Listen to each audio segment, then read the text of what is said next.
You can just start with the statement. One statement. I mean, we did let one slip away in our house tonight, but we certainly got better in a lot of areas that I cannot create in practice. There was a lot of good things that went on out there, and it was just unfortunate that it wasn't quite enough to get the W. Talk about some of those good things that you saw. I'm executing down the stretch, hitting obviously a big shot, down the stretch, defending, switching certain people in and out defensively, getting stops, and just being able to keep our composure when they were switching defenses on us down the stretch, and we didn't, we found a way, to overcome that. And it just, it doesn't come down to again necessarily one stop, but we certainly can't. We lost a little bit of momentum after that with 2.3 seconds left, and we can't do that. We got to remember, we got ourselves that way to begin with, and we can finish this out. So, but yeah, a lot of executing down the stretch. Still good rebounding against our rebounding team, and we lost the battle by 7. But there was just a lot of good things, a lot of good minutes out of a lot of different people tonight. Coach, one of those players, Ayla Faroka, talk about her performance. Yeah, I mean, obviously you can see, very motivated, and each game presents different matchup issues. Ruth has had great games, and this was, a better matchup defensively for Ayla. Ayla really prides herself completely. This was much more of a defensive game tonight, as you can tell. Much more defensive, and we had to score points as well. But it was definitely our defense was keeping us in this game all night, and I thought that she did a really good job. A lot of adjustments they were making on the floor, try to help out for 14. I mean, she ended up with 26 points. They had 2 people in double figures. We had 2 people in double figures. They had 3. If we could have gotten just a little bit more from our bench there offensively, I think we could have, overcome a little bit of the deficit there. Coach, you started the first half of the game kind of shooting a little cold, but then as the game went on, you really progressed. What happened? Yeah, it was odd because I think everybody's kind of understanding what we need to do based on game plan. We were taking not really taking the shots that we've been working on all week to kind of get ready for Virginia Tech. So we settled down. That could have been nerves. You think you're open, you feel it. So we settled down and really was able to get into a little bit of a groove and get people involved. And then we had a little bout of getting cold again there toward the end when they switched that back to that 1-2-2, and then I thought we handled that.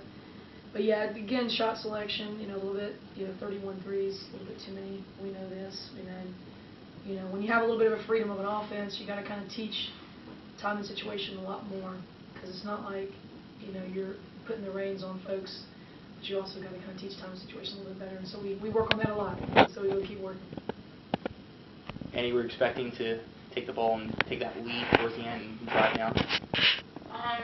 Well, Coach drew up a play. Told me what play to run, and it's usually a 3. But Dre told me that they're going to be expecting a 3. She told me most of what I should be doing on the court. So she kind of told me that they're going to be expecting a 3, and that I should go to the rim and get a bucket. And that's what we also talked about in the huddle, make them foul us, make them refs call a call for us. So I just went with the game plan, and that was the result of it. So once you guys took that lead, 2 seconds left, what was going through your mind? What were you trying to execute? Well, we took a look at what they were running, called a timeout. We wanted to see, where they were going to try to get the ball to. Obviously, it was going to either be 14 or 31.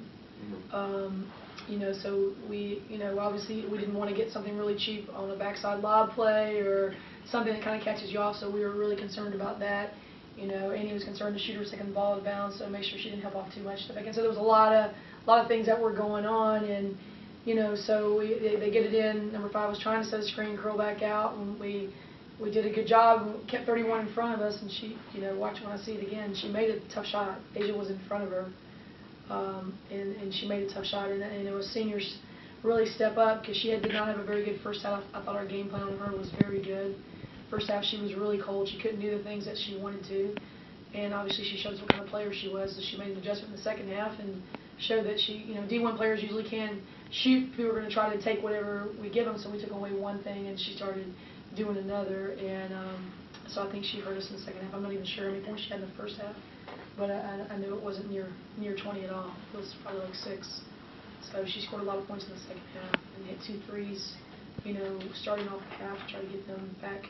So, great players do that, and but I definitely, want to talk a lot about my team tonight because I'd like to hand them that victory. I think that they worked really hard tonight, and it's just unfortunate when you fall in the short end of the stick, and we had them here at home. So we're going to be better, we're going to be ready for conference, and that's why we put these people on our schedule. Coach, obviously, you have a bitter taste in your mouth anytime they lose in overtime, but this is a 5-0 team from the ACC. So what do you take away from, any type of game like this? Certainly don't take around any moral victories. This program in the past is known to be able to beat, obviously, ranked teams.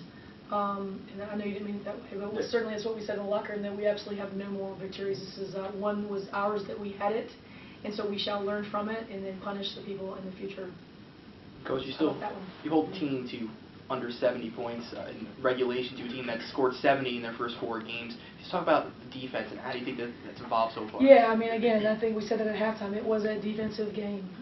We kind of felt that was going to be, and I think my kids knew immediately that we could defend and we could, win this game tonight. And I think a lot of things that we're doing better as a team, surviving runs. We're not letting, I was proud of when we got behind and we fought back, we were ahead, all these different variables that we need to continue to be working on, that, we can be down by 7, we can come back, we can be up, we were up by 8 and we let, that's the part we need to do better. We were up by 8 and we let them sneak back in. So it's just all these things that we work on in practice and situationals that really kind of came true tonight. And, then again, we got a little excited when we obviously made that shot, rightfully so. We just got to make sure we dial back down and be able, to finish it out with 2.3 seconds left. I mean, we had that in our hands.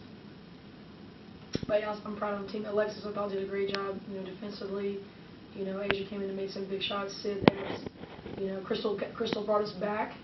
I thought Crystal Luciano came in there and she only played like 9 minutes or whatever. In those 9 minutes, she brought us back. We were down 12-21. And then it was 17-21, 22, then it was 22-23. And that was, due to her, just kind of being a floor leader and calming us down and, picking the zone apart. And it really helped us, come back and, break that deficit down. So all these good parts, a lot of good things to take away from the game. All right, thank you.